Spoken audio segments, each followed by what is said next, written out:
Hola, ¿cómo están? Mi nombre es Libertad Betancourt. Soy vicepresidenta del International Forum for Creativity and Humanity, Kingdom of Morocco.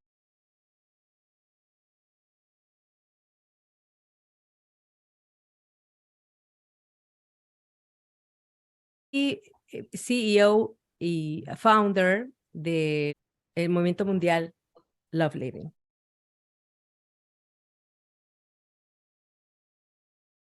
Bienvenidos a esta entrevista. Hoy es un día muy importante para nosotros, para todos los amantes de la literatura, de las letras, del arte, la cultura, la educación.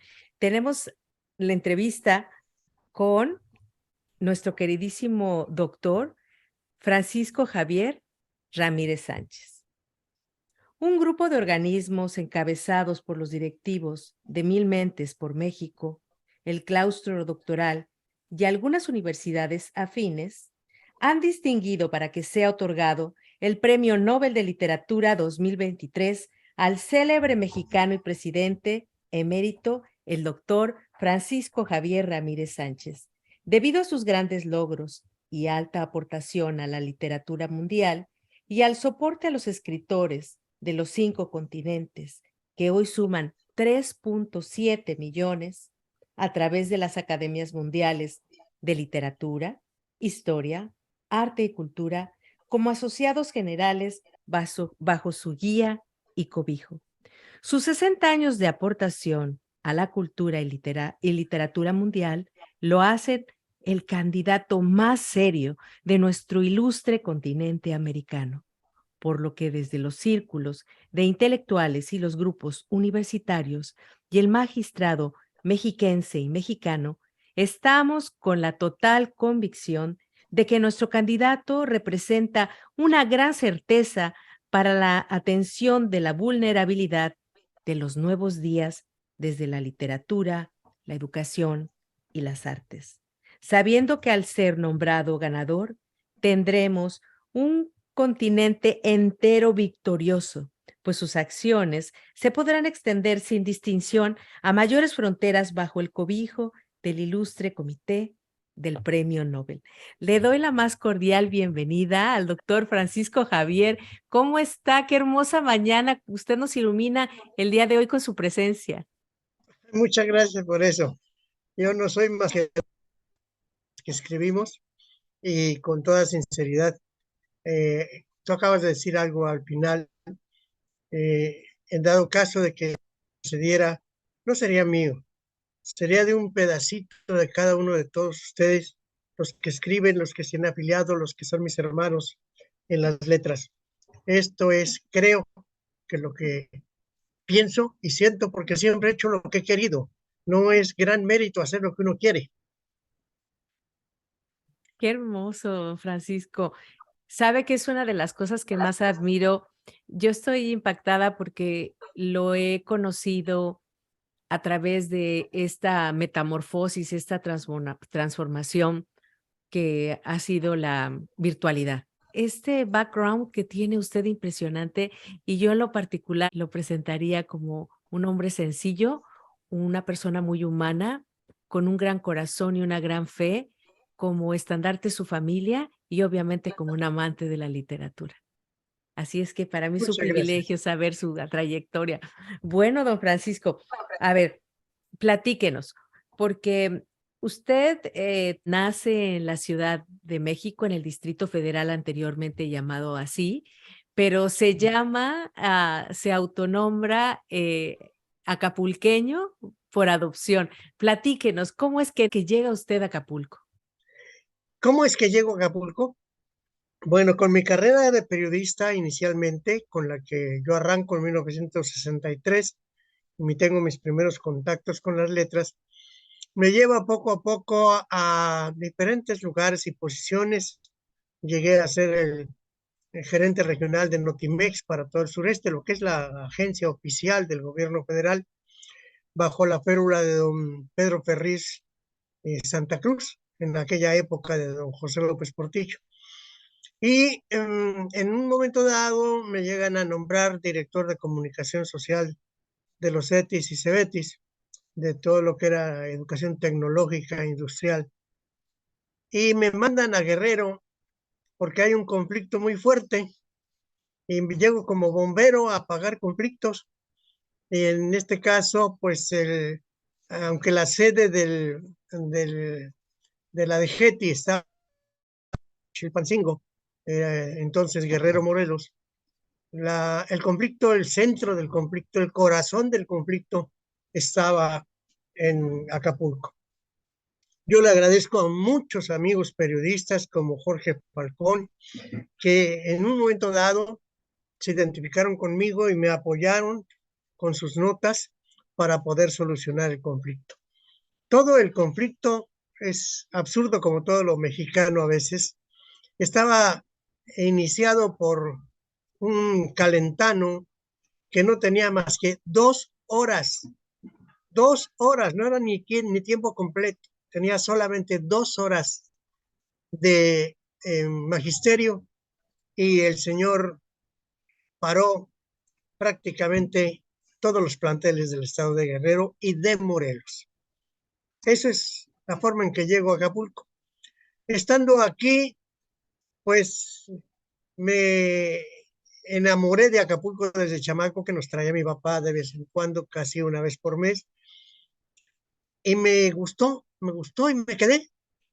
Me quedé y participé como corresponsal de varios medios, entre ellos los de Isabel Arvide, que era una de las más fuertes de aquella época, y el, un medio local, el Diario 17, que se inaugura por esas fechas, y que su nombre lo indica, era de 17 propietarios.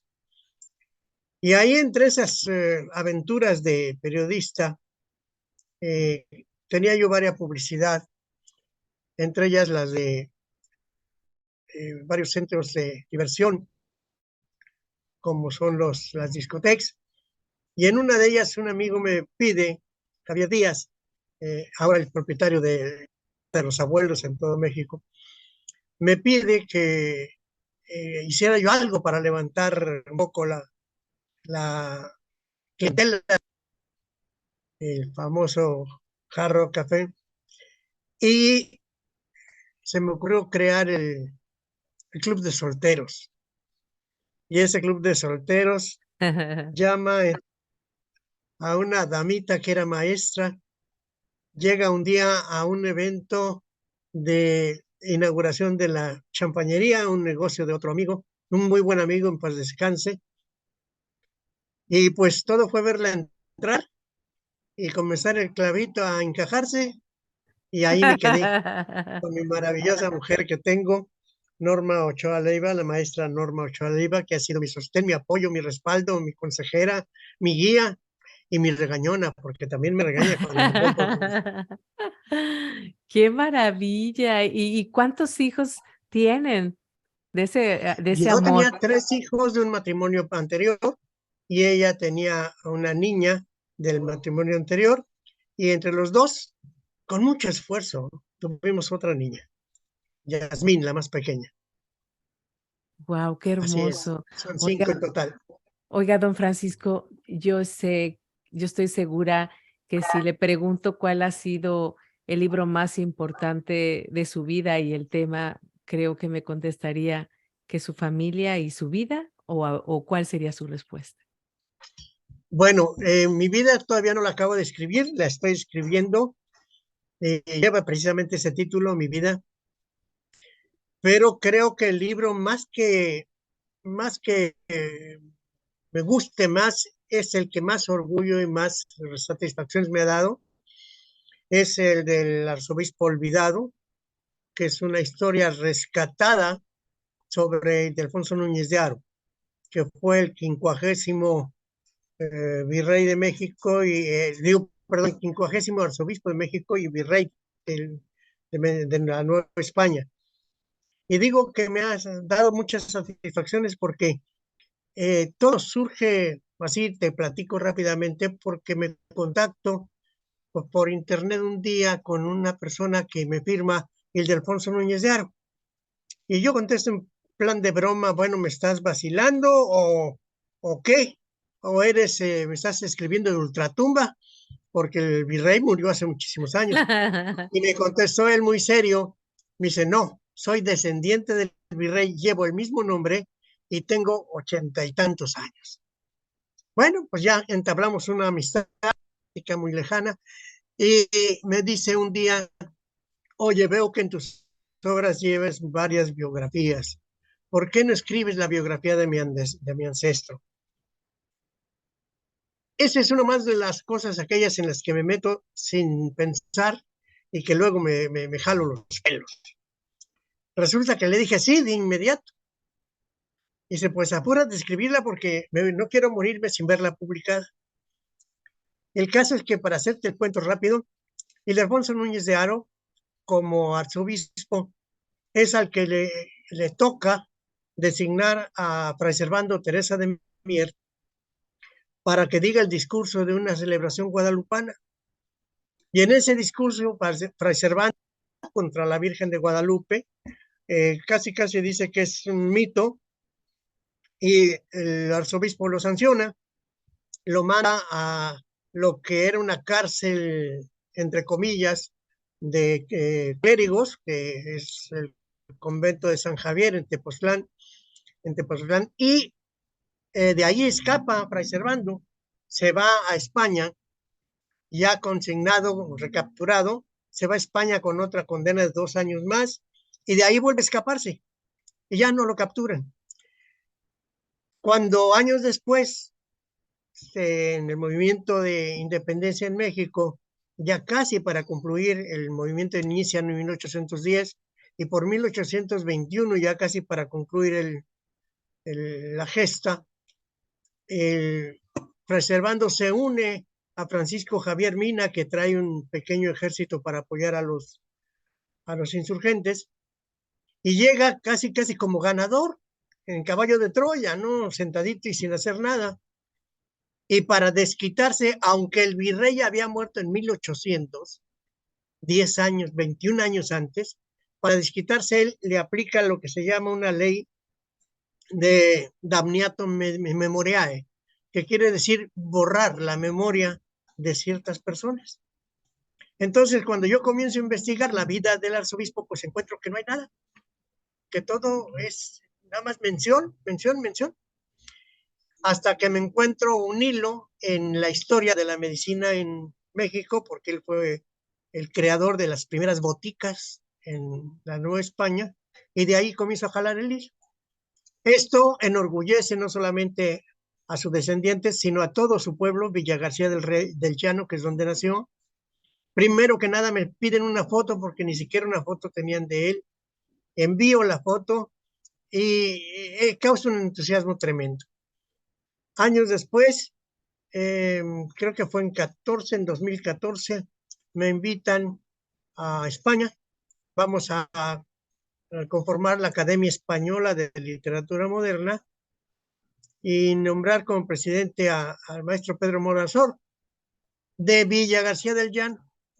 Y ahí se reúnen las autoridades, me llevan a conocer la casa donde nació el arzobispo, le ponen mi nombre a la biblioteca pública del pueblo, en fin, una serie de apapachos de esos que no se olvidan jamás. Y ese es el libro que más satisfacciones me ha dado.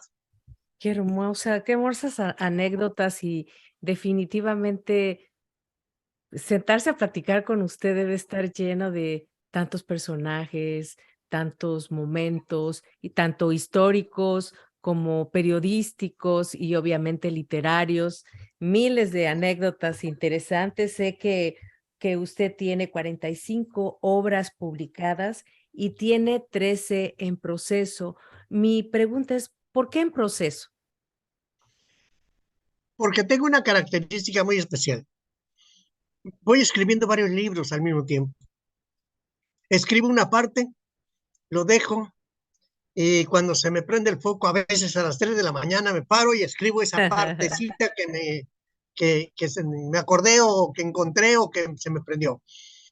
Y así voy escribiendo poco a poco, 10, 12, 11 títulos, a veces 3, pero ahorita son 12 en proceso. Bueno, En realidad son 9 ya, porque 2 están ya por salir. La Vera Historia de Acapulco, que queremos presentar ahora en febrero, y la otra, María en los tiempos actuales, que es utilizando la imagen y el proceso de la Virgen María, eh, manejo todo lo que es referente al movimiento feminista hasta la fecha y los logros o pérdidas que ha tenido ese movimiento feminista, la mujer en la actualidad. Esas son las dos próximas, por eso esas ya no están en proceso. Ay, bueno, mire, de las obras que veo que interesantísimo, bueno, tiene sobre la Virgen, personalidades contemporáneas de Acapulco, tiene San José, Paulín, Paito, bueno, no estoy mencionando los títulos completos.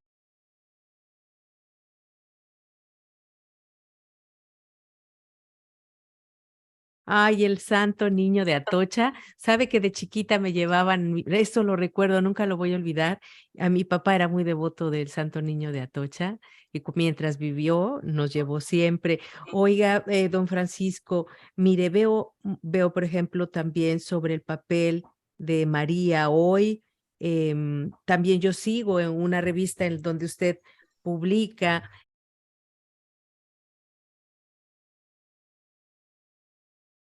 Quiero preguntarle. Observo que en el mundo de la literatura muchas personas, bueno, vemos gente de diferente y doctrina, ¿verdad? Ideas religiosas. Y veo que muchas veces los escritores tienen temor de expresar su fe. Aún teniéndola, como escritores la callan, la ocultan, y es algo en lo que yo soy rebelde, pero yo a usted lo veo no rebelde, sino firme y sólido en defender su fe. Platíquenos por qué se ha dedicado a escribir todos estos libros, especialmente en lo que es la parte teológica y filosófica, y no tener miedo a defender su fe. Bueno, para empezar, tienes un nombre de un libro por ahí que se titula Soy ateo, gracias a Dios. Resulta que yo nací en una familia católica, hice mi primera comunión, etcétera, etcétera, pero ya como periodista en mis inicios, eh, prácticamente tuve que seguir la corriente. El periodista no podía ser católico, no podía ser tampoco político, o sea, tendríamos que estar quizá un poquito en contra de la política y un poquito en contra de la religión. Era yo, como lo digo actualmente, era yo come curas, porque no atacaba la religión, sino me refería a la cuestión de la iglesia en sí como organismo. Pero como periodista, teniendo un noticiero radiofónico en 1979, me tocó cubrir la visita del Papa Juan Pablo II a Puebla. Yo tenía el noticiero en Puebla, vivía en esas épocas allá. Y resulta que para poder, fui el único de todo el equipo que cubrió los requisitos para poder cubrir la tercera conferencia episcopal. Entonces, yo me coloqué en la entrada de Puebla para que mientras el Papa hiciera el recorrido, yo me fuera por la autopista al seminario y llegara a la conferencia a donde él iba a inaugurar. Estando en el hotel, un hotel muy famoso, allá a la entrada de Puebla, en la parte exterior, porque en esa época los controles remotos se hacían por teléfono, eh, llega el Papa, se detiene el papamóvil exactamente enfrente de donde yo estaba y me quedé frío, me quedé helado. Es una sensación indescriptible el tener un hombre de esos tan cerca, no más de 5 metros. Y luego se voltea, se me queda mirando y me da la bendición. Mi compadre que estaba colaborando conmigo me arranca el micrófono prácticamente porque la transmisión se había suspendido. En fin, sigue el Papa, yo me voy por afuera por la autopista al seminario, llego al seminario en donde a los 400 periodistas que íbamos a cubrir el evento nos ponían en lo que le llamamos nosotros la jaula de cristal, un salón muy grande a la entrada del seminario y con la condición de que no podíamos salir de esa jaula a menos que se nos llamara para cubrir un evento. Rebelde como soy, porque eso sí, siempre he sido rebelde. Cuando vemos que llega el papamóvil, me salgo repegado a la vidriera, pero por fuera, y comienza a darle gusto al dedo, porque en esa época también como periodista tenías que tomar fotografías. Pero llevo el micrófono y un compañero periodista de Colombia, de la cadena Todelar o Todelar, no me acuerdo cómo se llama, se quedó afónico y me dice, por favor, ayúdame. Y en ese momento que llega el Papa, viene con toda su comitiva, sube, se detiene en donde yo estoy, se voltea, sonríe y me da la bendición por segunda vez. Sube a descansar a las habitaciones media hora para salir a la parte trasera del seminario, en donde miles de gentes en una explanada tremenda lo esperan para la misa de inauguración. Y cuando nos llaman, nos dicen que vamos a irnos a un templete que está ahí exclusivo para la prensa. En el camino me recargo en una pared, pero no era pared, una ventana, siento que se abre y volteo, y lo primero que veo es un teléfono. Te digo que en esa época el control remoto era por teléfono. Entonces, sin pensarlo dos veces, cojo el teléfono, le quito la bocina, conecto mis pinzas al aire y comienzo a transmitir desde abajo. Wow. En ese momento viene la comitiva ya para la inauguración, viene el Papa, sonríe, se para delante de mí por tercera ocasión, me da la bendición. Esto a mí me cimbró. Claro. Yo, para no platicarte muy largo, había sido clínicamente muerto 4 veces en mi vida. Y yo me preguntaba, bueno, ¿por qué? ¿Por qué no me moría? ¿Qué me quedé? Y había una mezcla de credulidad e incredulidad, porque, te digo, ella era ateo, gracias a Dios. Y resulta que cuando al otro día, que ya con el Papa ido y demás, entregan los primeros boletines de la conferencia episcopal, me doy cuenta de algo, de que yo de mi religión, con todo y que me habían enseñado catecismo y había estado en la escuela de padres de niño, etcétera, no sabía ni papa, nada.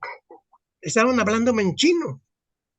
Entonces, entré en ese momento, me inscribo en un curso bíblico eh, a las 8 de la noche, cuando ya todo terminaba, salía yo volado al curso bíblico para aprender un poco y la curiosidad me hace inscribirme en otro de la teología de la liberación, que en esa época estaba de mucho choque, que ahí se terminó.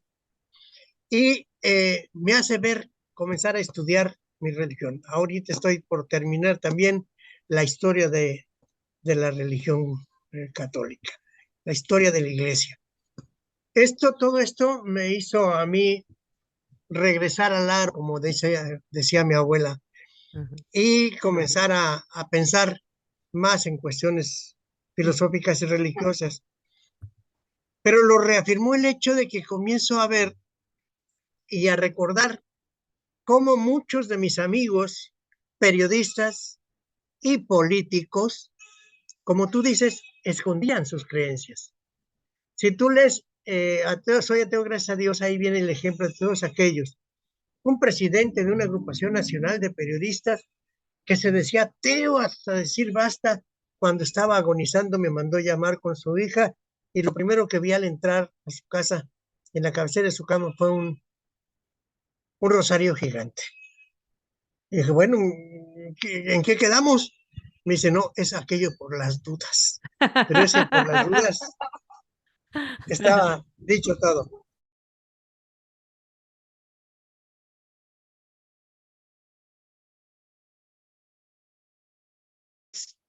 El hecho de encontrarme con que muchos amigos negaban, porque sin decir no, cuando menos no lo aceptaban, me hizo a mí pensar también muchas cosas.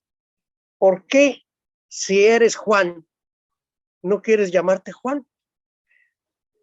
Y mi religión, pues es mi religión, y yo quise seguir mi religión. Y si iba yo a escribir porque una de las cosas que me hizo reflexionar fue, a lo mejor por eso en esas 4 veces que me declararon muerto, tú no quisiste que me muriera porque, pues de alguna manera esperabas que hiciera yo algo y mi única forma de pagarte es en la forma en que yo vivo, escribiendo. Y comencé primero por mencionar a Dios en mis notas periodísticas. En esa época escribir un gracias a Dios no se pudo, gracias a Dios esto, gracias a Dios lo otro, era escandaloso. Sí, mucha censura. Y me valió y lo comencé a hacer. Y al final de cuentas no hubo ninguna repercusión. Yo esperaba que me sancionaran, me callaran, me llamaran la atención. No, nada. Y ya cuando comencé a meterme prácticamente con lo de la editorial fue cuando comencé a escribir. Eh, Primero fueron algunas biografías, luego fueron algunos análisis y ahí me fui. Esa es la razón por la que llegué a escribir sobre teología. Qué hermoso es realmente ofrecerle nuestra vida, ¿verdad? Nuestra vida a Dios. Y al decir que yo también soy rebelde, me refiero en el sentido que soy como usted, defender lo que somos, respetando a los demás en sus diferencias, pero también pidiendo ese respeto para las propias. Fíjese que no me dejará meter mis notitas, solo que el papel no lo tengo a la mano, pero una de las cosas cuando estaba leyendo su biografía fue exactamente cuando vi la fotografía con el Papa, y es eso lo que yo le quería preguntar, pero usted ya me lo contestó, que es si no lo cimbró la presencia. Yo también tuve la dicha de ver al Papa así, a solo unos metros, y es una cosa que como a la Raki, ¿verdad? Hasta el ateo se vuelve creyente, solo de su Sí, presencia. Qué fíjate bonito. que te platico rápidamente cuando estábamos cubriendo la tercera CELAM, dedicaron un día a la prensa. Entonces nos permitieron que fuese un arzobispo con cada uno de los periodistas que había a comer. La mayor parte de ellos obviamente se fueron a los restaurantes porque eran de fuera, pero yo llevé a uno a mi casa. Cuando fui a recogerlo al seminario, pero salió con otro, y fueron 2. Y ya fueron allá conmigo, fuimos a mi casa, y el invitado extra era un alemán. Y ese alemán, como estaba recién establecida la Volkswagen en Puebla, pues comenzamos a bromear sobre la Volkswagen y terminamos bromeando sobre los chocolates. Ese señor, años después, sería Benedicto XVI. Es Wow, increíble wow. la forma en que el Señor me ha relacionado con la iglesia. Ajá. Y ya de ahí te digo, ¿cómo puedo decir no si me he convertido tan creyente que también Ujú. en un momento dado dije, Señor, tú dices que los pajaritos no necesitan trabajar para comer, yo voy a hacer lo que se me pega la gana hacer y a ver cómo le puedo darme de comer, y me ha dado de comer. Ay, He qué vivido hermoso. dedicado ahí. Mire lo que le ha dado, lo que le ha dado tanto amor. Licenciado en Derecho, 3 maestrías, 12 doctorados honoris causa, embajador de paz de Ginebra, de la ONU, ha promovido y financiado más de 300 escritores iberoamericanos, es coordinador del Directorio Mundial de Escritores, 305 premios internacionales y reconocimientos a su trayectoria, 4 homenajes en vida. Pues esto es una muestra de que esa es la reacción de Dios en nuestra vida. Esa es la respuesta cuando nos dedicamos a Él. Él nos da todo esto. Y más, Cierto, porque eso es solo algo que mencioné.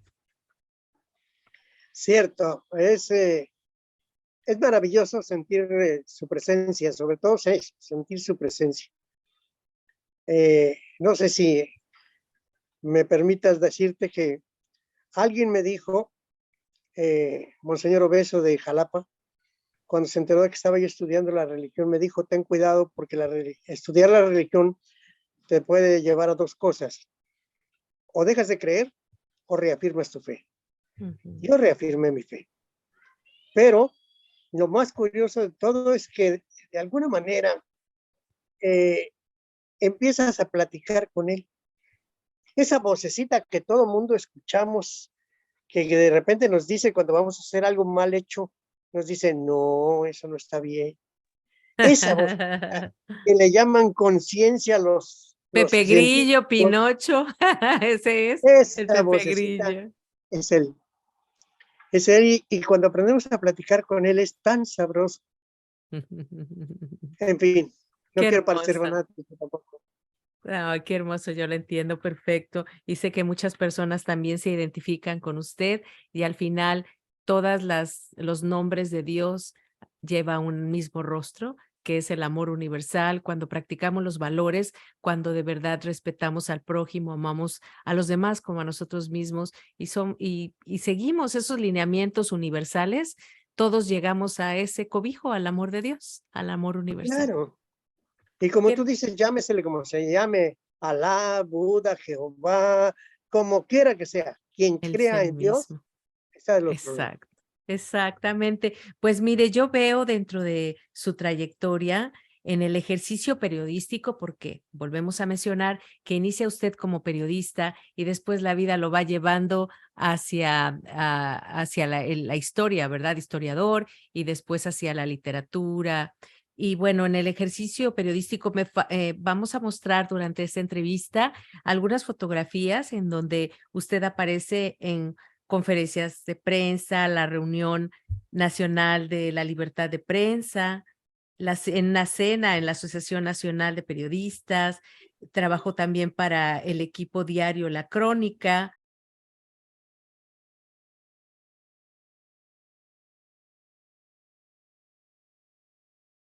toma de protesta como presidente de la Sociedad Nacional de Periodistas y Escritores Mexicanos.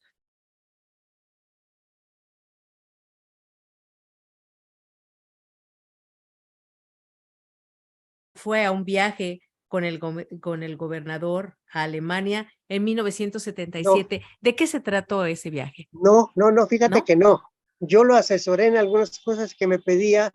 pero no me llevó al viaje el ingrato. Ah, qué malvado. No, mi querido doctor Toski era un alma de Dios, fue un buen gobernante, pero aparte de Ah, eso fue un buen hombre, en paz descanse. Y a mí me pidió cierta asesoría para la cuestión periodística para su viaje a Alemania. Esa foto es de la reunión que tuvimos, pero no ah. me llevó a Alemania. O sea que fue como Sí, consejero para la realización de ese evento. sí he sido pata de perro, pero no esa vez no. Bueno, la inauguración de Noticiero en Fórmula Melódica, yo me acuerdo haber escuchado ese programa de radio, ¿no? De Sí, FM. había un noticiero también dentro de Fórmula Melódica que se llamaba Buenas Noticias Estéreo Rey. Ese Ah, noticiero era un noticiero muy cortito en el que se daban 5 noticias buenas y una mala. internacionales, 5 nacionales y 5 locales. Ah, yo pensé que una mala. Y a mí me dieron el noticiero cuando el que lo inauguró terminó por rajarse.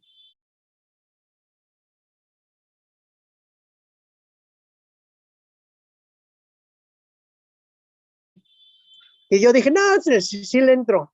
No tienes idea que con los rollos de 3 agencias periodísticas, no había días en que no podías juntar las 5 noticias buenas de cada cosa. Wow.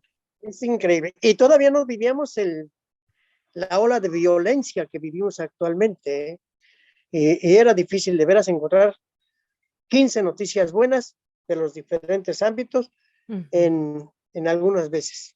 Wow. Tenía yo que recurrir, ¿sabes a qué? Y le voy a Aquí. hacer propaganda, aunque aquí ya casi no se ve, a selecciones de Reader's Digest. Ah, yo lo leía desde chica. Ahí encontraba yo algo bueno que Sí, era decir en lugar de fascinante. la noticia común.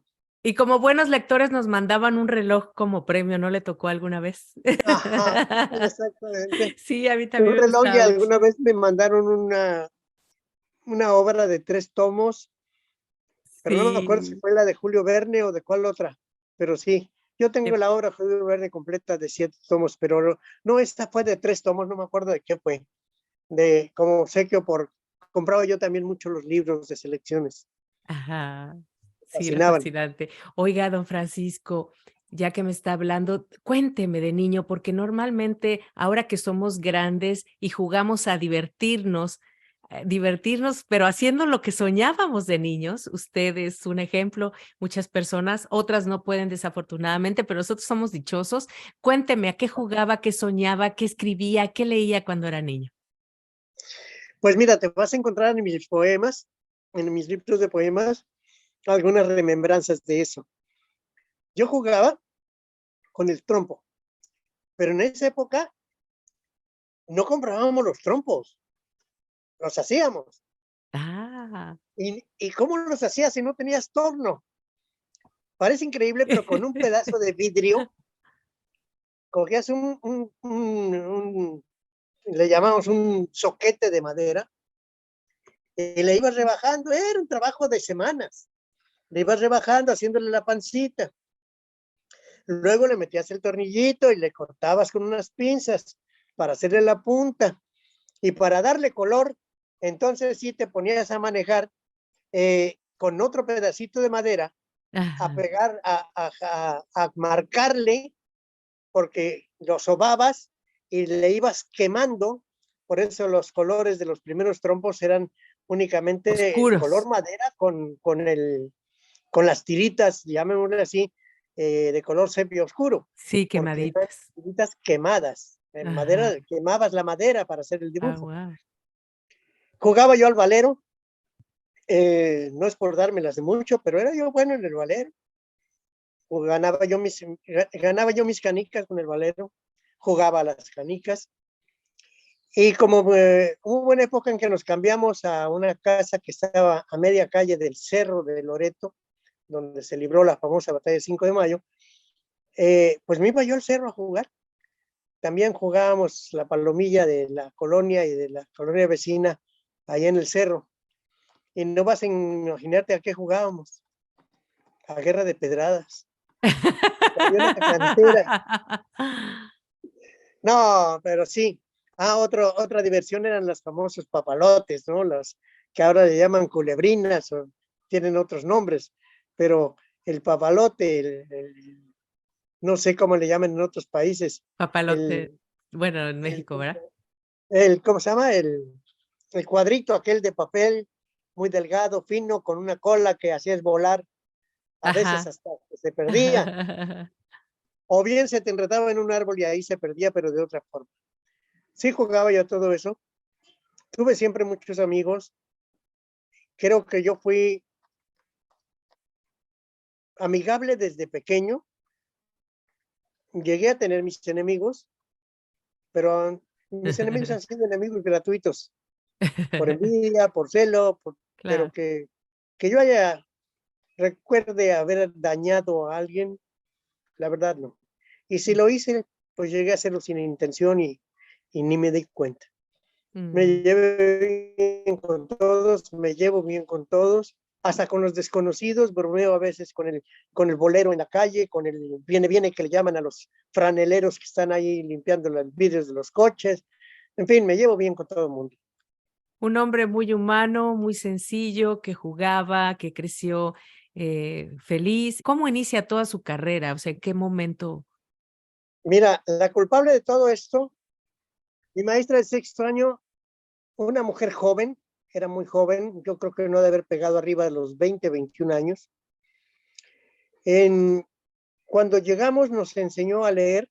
El primer libro que nos leímos fue Corazón Diario de un Niño y nos llamaba mucho la atención porque tanto los libros, la literatura como la historia nos manejaba como ahora se manejan las telenovelas.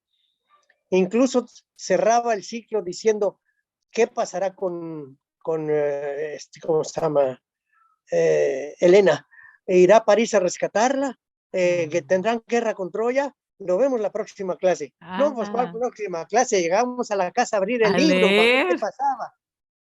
Y Ah, lo mismo sucedía con los libros de literatura. Por ejemplo, yo me acuerdo que nos hizo leer también Sandokan, el tigre de la Malasia, Robinson Crusoe, en fin. Y fue tal su, su bondad para hacerlo que en el año nos leímos 8 libros. En el curso escolar nos leímos 8 libros. Y cuando nos dejaba así y regresábamos al otro día, lo primero que nos decía, a ver, ¿quién me habla un poquito sobre lo que leímos ayer? Y ahí venía la narrativa propia, ¿no? El análisis literario. Fue una mujer excepcional. Yo le perdí la pista, la vine a reencontrar, ya siendo ella una anciana. La busqué por todos lados y nunca la encontré. Y un día se me ocurrió abrir el directorio telefónico y ahí estaba la forma más estúpida de, la Ah, encontré, hablé por teléfono y me dijeron, sí, vive y aquí está. Fui a verla. qué Por ahí hermoso, tengo algunas fotos con ella. qué hermoso, Pero qué sí, hermoso. ella fue la que me inculcó tanto la historia como la literatura. Pues mire, gracias a esos profesores de verdad, de corazón, porque eso es lo que necesita la educación, tener de verdaderamente profesores que quieran guiar a los niños, ayudarlos a pensar, a ser independientes y sobre todo a ser felices y a divertirnos con el arte y la cultura. Yo siempre digo, don Francisco, ya que usted hablaba de canicas, que para mí todos estos grupos que hacemos cosas, que escribimos, que hay arte. Somos esos niños que nos juntábamos en la calle y enseñaban, mira, esta es mi canica, mira, yo tengo un trompo, yo tengo esto. Seguimos haciéndolo y que nunca dejemos de ser niños porque dentro de esa inocencia es donde surge la creatividad, lo bello, lo puro. Pues mire, hablando de todas las cosas bellas que usted fue practicando en la vida, bueno, estuvo en noticieros de radio, también como director regional para el suroeste en la inauguración de Notimex Puebla. Estoy hablando de las fotografías que les estamos compartiendo en esta entrevista, y con don Pedro Ferriz, que usted ya lo mencionó, conduciendo transmisiones con el equipo de Latinoamericana de Noticias.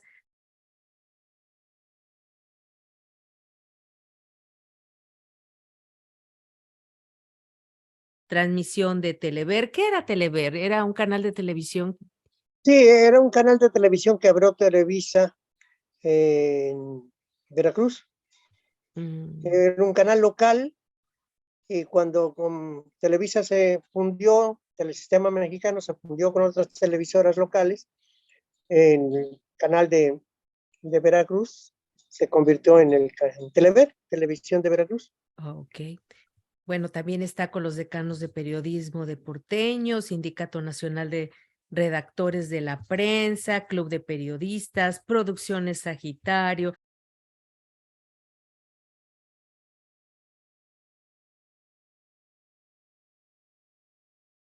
Producciones Sagitario fue un equipo de trabajo de grabación de video que tuve antes de tener la editorial. Por coincidencia se llama Sagitario, porque Sagitario es mi signo. Ah, Cuando yo iba a empezar la editorial, que comenzamos a grabar los primeros libros, le digo a mi mujer, bueno, ¿y cómo le voy a llamar? Me dice, pues, ¿cómo? Tu signo, Sagitario, qué linda. no Sagitario.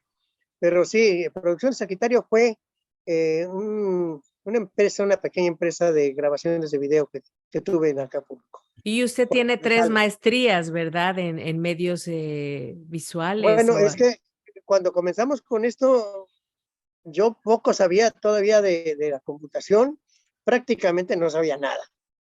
Y al querer comenzar a manejar la computadora, pues yo quise empaparme un poquito de cómo se hacen las cosas. Siempre ha sido mi costumbre.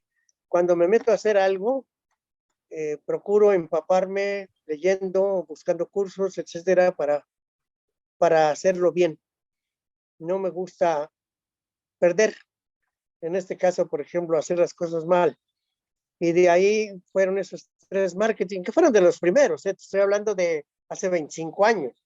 Fueron de los primeros cursos de marketing que tuve. Fueron cortos, los 3 fueron creo que de 8 horas cada uno, por ahí así, eh, prorrateadas en semanas, pero al final de cuentas muy prácticos porque en esa época no había la tecnología de hoy, entonces hacía lo que estamos haciendo tú y yo. Nos veíamos en un chat y de ahí comenzaron a explicarte y te iban enseñando la piececita y todo, cómo se hace y qué se hace, en fin. yo admiro en primer lugar a su esposa, porque obviamente fueron horas, años, de meses enteros de dedicarle a cada proyecto, o sea, lo que representa un proyecto, y usted tiene miles de cosas. Estamos hablando de 3 maestrías, de todo lo que ha hecho. ¿Cómo es esa mujer que lo apoyó para que usted se realizara como ser humano y como profesionista? También te vas a encontrar a la descripción de ella en algunos de mis poesías. Es una mujer maravillosa, muy centrada, muy digna y propia de sí misma, eh, con mucha fortaleza, con mucho ánimo, pero también con mucha precaución. Es un poquito, se me va la palabra, temerosa de algunas cosas, pero es una mujer que, aunque a veces me decía, no, eso es una locura, pero si quieres hacerlo, Qué hazlo. linda. Guau. Y muchas otras veces cuando yo manifestaba temor, ella me decía, no tengas miedo. En Mm. algunas, por ejemplo, entrevistas, las primeras entrevistas que me hicieron hace años, pues yo había sido entrevistador, pero no entrevistado.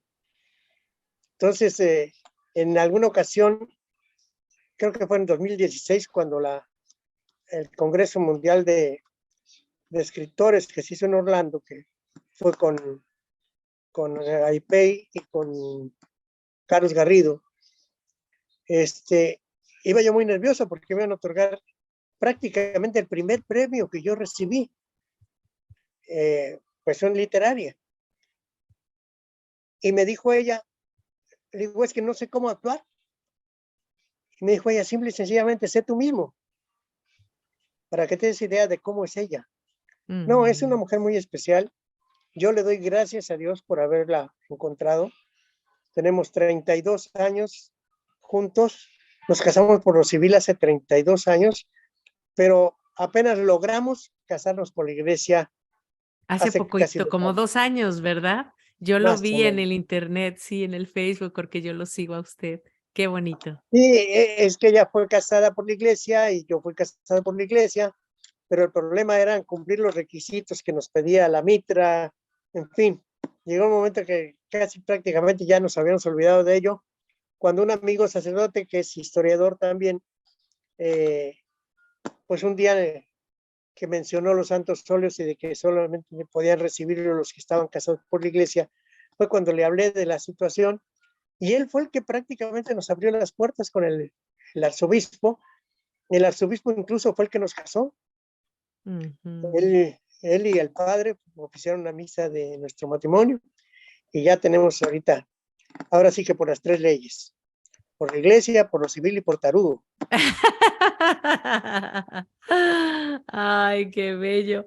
Pues sí, verdaderamente la iglesia también se ha renovado, ¿verdad? A los tiempos y la literatura y los libros también nosotros nos hemos tenido que reformar, que reinventar, especialmente a raíz de la pandemia. Y bueno, gracias a eso lo conocemos muchísimas personas. Estoy impresionada porque yo me lo he topado en cosas, en eventos, lo veo, lo sigo, gente que menciona las organizaciones que usted representa, pero nunca se imagina porque nunca nos imaginamos porque todo es virtual, todo lo vemos aquí y no sabemos qué hay detrás. Entonces, esta entrevista es muy importante para que la gente conozca toda la trayectoria, no solamente de lo que vemos día a día virtualmente, sino que hay toda una vida detrás y por esta razón hay una nominación al Premio Nobel de Literatura 2023. ¿Cómo se siente de eso? Es una enorme, yo creo que como usted hace, como lo dijo, hace lo que le da la gana y lo que le gusta, pues yo creo que le cae como algo extra sin arrogancia, pero es así, ¿verdad? Mira, No volvemos a esperado. Dios. Él me ha llevado, me ha encaminado, me ha dado, y yo creo que él me estaba preparando, porque a raíz del primer premio que recibo, te digo, reciente, del 2016, de la Unión Hispano-Mundial de Escritores y de AIPEI, comienzan a llover los premios. Ujú. premios que llegaban de gente que inclusive ni conocía yo ni nada, y reconocimientos como este, como el otro, y el ícono de la literatura, y el personaje del año, en fin. Y un día comentaba con mi esposa, mira, cuando llegó uno de ellos, le digo, me dice, ¿qué sientes? Le digo, no, digo, fíjate que los primeros se siente, pero así que se te enchina la piel, ¿no? Pero poco a poco los vas recibiendo, sí, con gusto, con placer, con agradecimiento, pero ya no es la El ego. emoción de los primeros. Y cuando un grupo de compañeros de la India y Kazajistán me hacen la propuesta hace 4 años para lanzarme la candidatura al premio Nobel, pues sí, sentí emocionante. Dije, no, pero pues, no, ¿yo qué voy a hacer con el premio Nobel? No, no llego. Y en esa época estábamos con la idea de lanzar precisamente a Carlos Garrido, y les dije, ¿saben qué? Espérense tantito, vamos a apoyar a Carlos y más adelante lo hacemos. El caso es que durante 2 años se propuso a Carlos, por alguna razón, ya sabes cómo es esto, no llegó. Entonces, Carlos y Janet me dicen de repente, ¿sabes qué? Este año vamos a lanzar tu candidatura.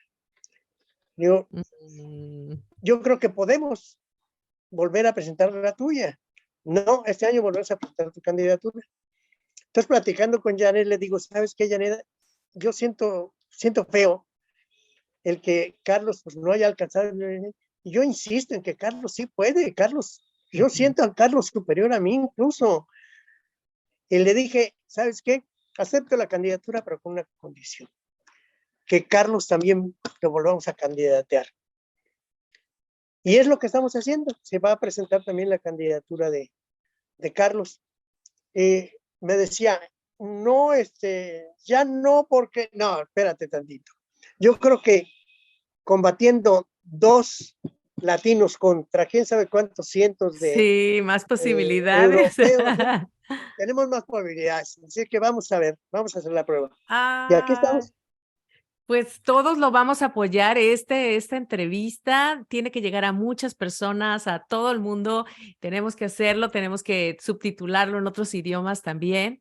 Y bueno, verdaderamente tenemos que apoyarlo en esto porque tiene, como bien lo leí al principio, que no son palabras mías, es usted el mejor representante o a nuestros representantes latinos hay que apoyarlos a ambos también. Y bueno, yo quiero comentarles que usted es el presidente, ¿verdad? De la Academia Mundial de Literatura, Historia, Arte y Cultura, ¿cierto? Oiga, me acaban de dar un premio, muchas gracias. Yo no sabía que venía tan bien. Vi que era de la Academia Mundial. Le digo que muchas personas estamos muy ignorantes de todo lo que hay detrás de usted, pero ahora ya lo sabemos. Esto en 145 países, 253 organizaciones asociadas, 3.700.000 poetas, escritores, historiadores, artistas están afiliados a ello.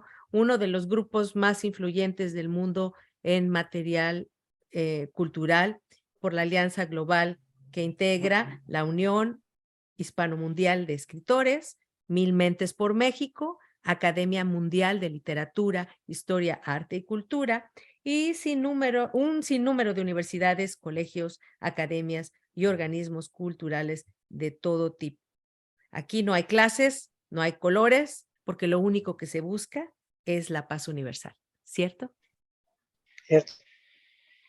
Y aparte, Cierto. oiga, don Francisco, hay muchas cosas más. Obviamente no lo vamos a abarcar todo en esta entrevista, pero sí le vamos a decir a la gente que va a estar usted sábado 28 de enero.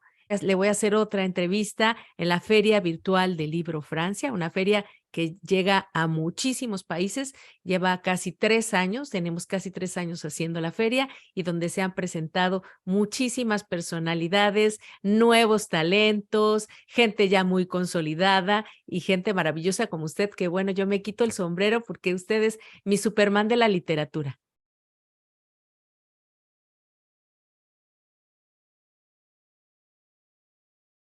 muchas gracias, Libertad.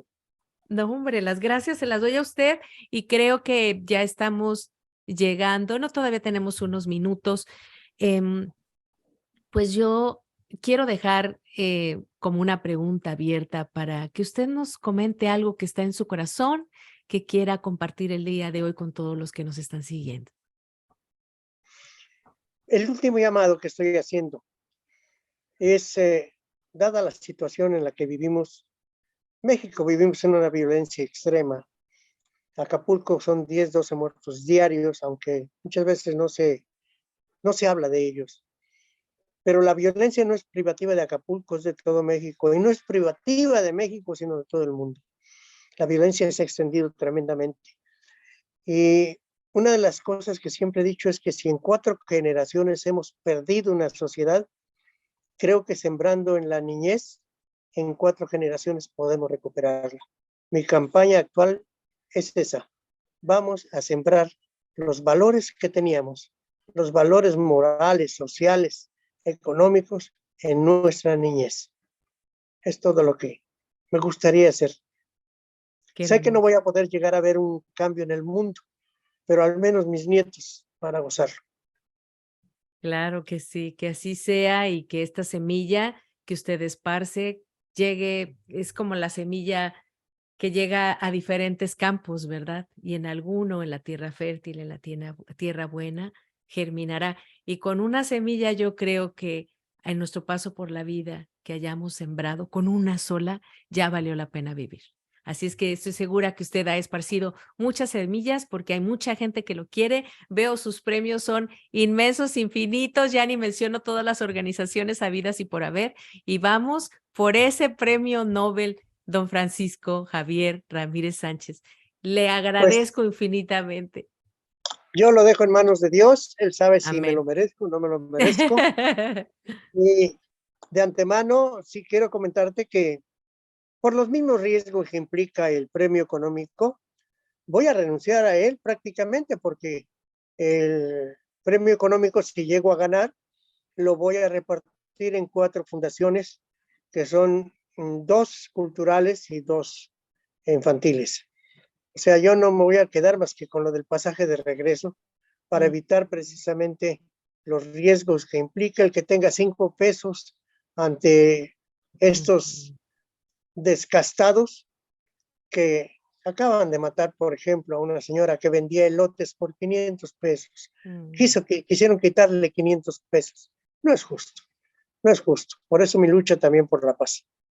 Y tenemos que orar por el mundo, don Francisco, porque la Así es. oración cambia, transforma, sana y renace y nos rescata de la muerte de la muerte del alma, de la muerte de los valores. Pues le agradezco Así. infinitamente su presencia. Voy a estar muy feliz de volverlo a ver. Espero que se haya sentido cómodo en esta entrevista y creo que aquí fue un paseo muy amigable, conocer el lado humano, el corazón, la familia, sus Gracias. entrañas. Muchas gracias. Le mando un abrazo muy fuerte hasta México y preparamos esos mariachis para recibirlo en el aeropuerto de la ciudad. Le prometo que si usted gana, yo lo voy a recibir. Viajo a la Ciudad de México. Muchas gracias, Libertad, muchas gracias.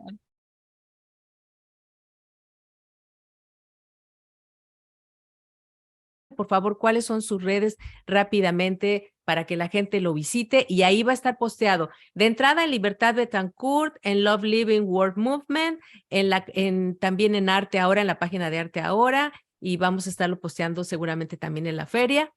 ¿Cuáles son sus redes, don Francisco? Uy, con que teclee mi Las nombre, más como siempre les importantes. digo. Teclea mi nombre y ahí salen todas las redes que Sí, tienen relación conmigo. porque usted es Sí. el dueño de todas las redes, de todos los No, no, grupos, todo no, el no, mundo no lo soy ama. el dueño. No soy el dueño, No, aunque no yo lo sé. creas, es la cosecha de la Sí, semilla es la precisamente. gente que lo quiere, lo sigue. A mí me da mucho orgullo y se lo digo a mi mujer cuando todos los días, cuando abro el WhatsApp, cuando abro el Messenger, cuando abro el Face y me doy cuenta 3, 4, 5, 6 eventos en el mundo en los que están nuestros logotipos Sí. o logotipos de alguna de las asociados pero siempre hay un movimiento cultural tremendo en marcha. Eso es lo que me gusta, a mí es lo que me siento, y no, no soy dueño de nada. Pero Yo pues no soy sí. dueño de impuestos. Sí, y también Love Living, World Movement, gracias por ser parte de este movimiento que el único objetivo es servir, amar. Esos son los pilares de esta organización. Y también del International Forum for Creativity and Humanity, Kingdom of Morocco. Y le manda un fuerte abrazo don Asís Montecid, que es el presidente, y tiene un premio Nobel de la Paz por los países árabes y otros premios más. Muchísimas gracias, don Francisco. Javier Ramírez Sánchez, un beso a usted, a su esposa, a toda su familia y vamos México. Pues sí se puede, con el Muchas jefe, gracias. con el jefe. Dios los Gracias, bendiga. igualmente. Gracias.